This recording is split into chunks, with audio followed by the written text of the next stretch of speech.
सुर देखी दुखाए। भगवान ने देखा कि देवता बड़े दुखी।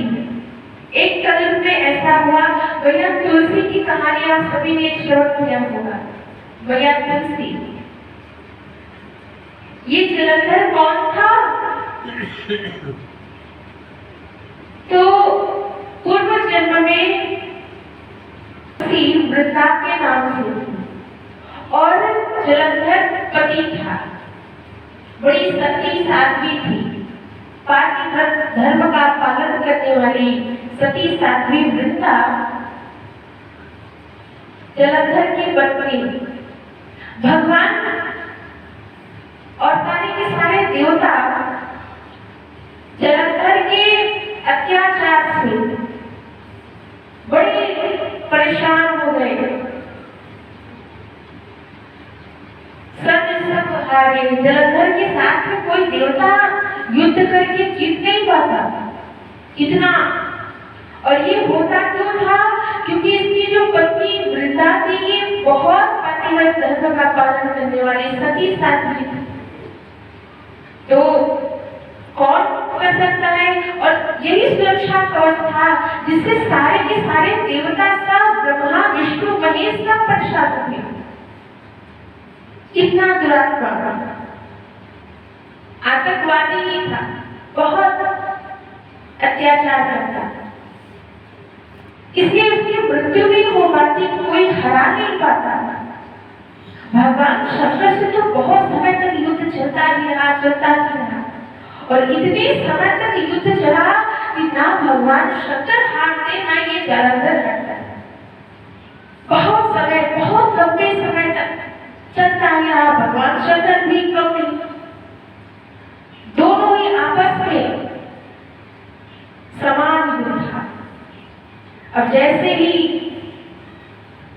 बहुत समय तक ये युद्ध चलता रहा, अतलोक देवताओं ने आकर के कहा कि प्रभु ये कब तक चलता रहेगा? भगवान विष्णु ने कहा, हमारे भागवत सरकार ने कहा कि एक काम करना है। क्या करना है प्रभु?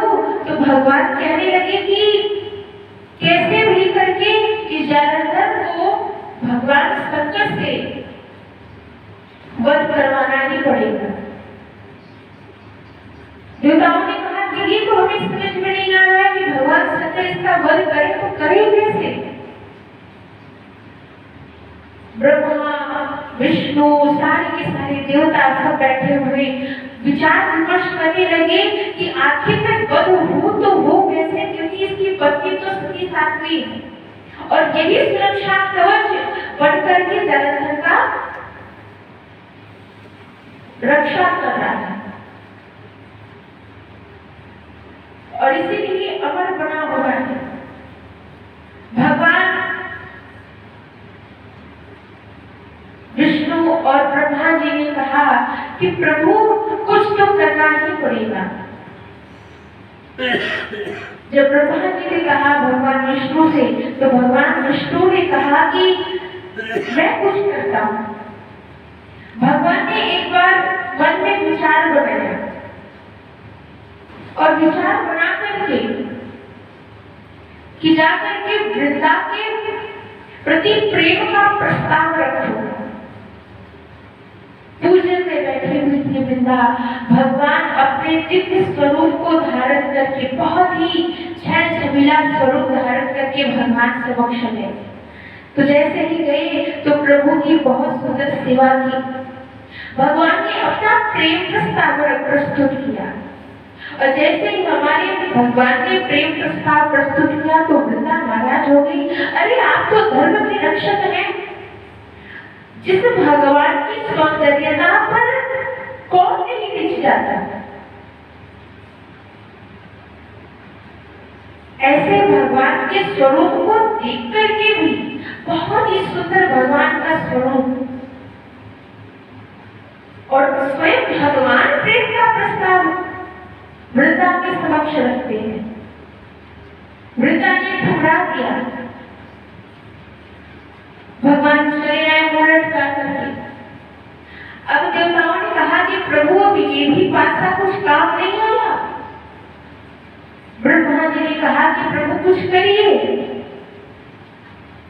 ऐसे युद्ध बहुत समय तक चलता रहा है और नहीं चाहता कि और समय तक चलता रहे। भगवान शंकर जल्दी से इसका वध करे। अब प्रभु ने दूसरा उपाय सोचा। भगवान विष्णु स्वयं जलंधर का रूप बना करके थे वृंदा के समीप। वृंदा पूजन में बैठी हुई थी। वृंदा ने जब देखा कि मेरे पति देव आ गए हैं, भगवान ही थे, तो उसी समय वृंदा ने सोचा कि मेरे पति देव आ गए हैं और पूजन से उठ गई। और जैसे ही पूजन से उठी, उसी समय भगवान ने वृंदा के हाथ को पकड़ लिया। और भगवान तो जलंधर का रूप बना कर दे रहे थे। वृंदा ने सोचा मेरे पति देव ही है।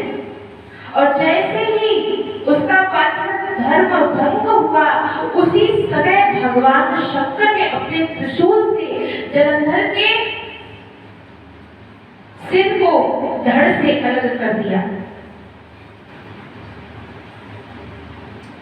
इधर आकर के उसका सिर भगवान और वृंदा के बीच में ही गिरा। वृंदा समझ गई। वृंदा ने झट से कहा, आप कौन हो? मेरे साथ में छल करने वाले। भगवान तुरंत अपने स्वरूप में आ गए और जैसे ही भगवान को वृंदा ने देखा तो वृंदा ने तुरंत श्राप दे दिया।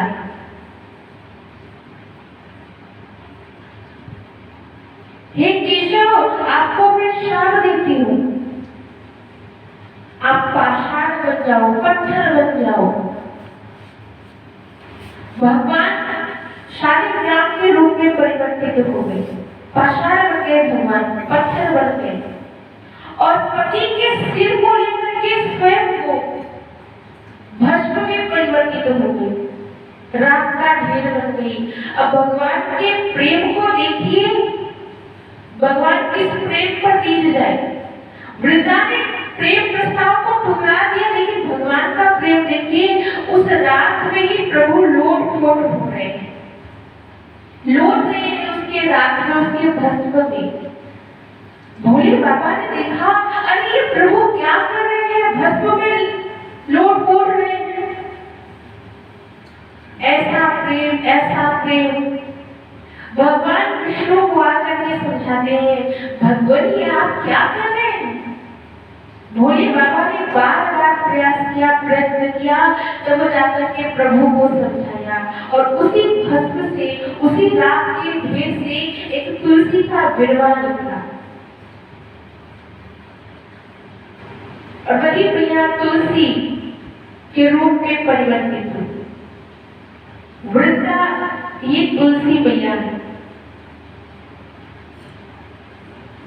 श्याम रामचंद्र की। तो भगवान एक कल्प में आकर के जब देवताओं को दृष्टि देखते हैं तो एक अवतार तो प्रभु का ये भी हो गया, शालिग्राम का रूप प्रभु ने धारण किया।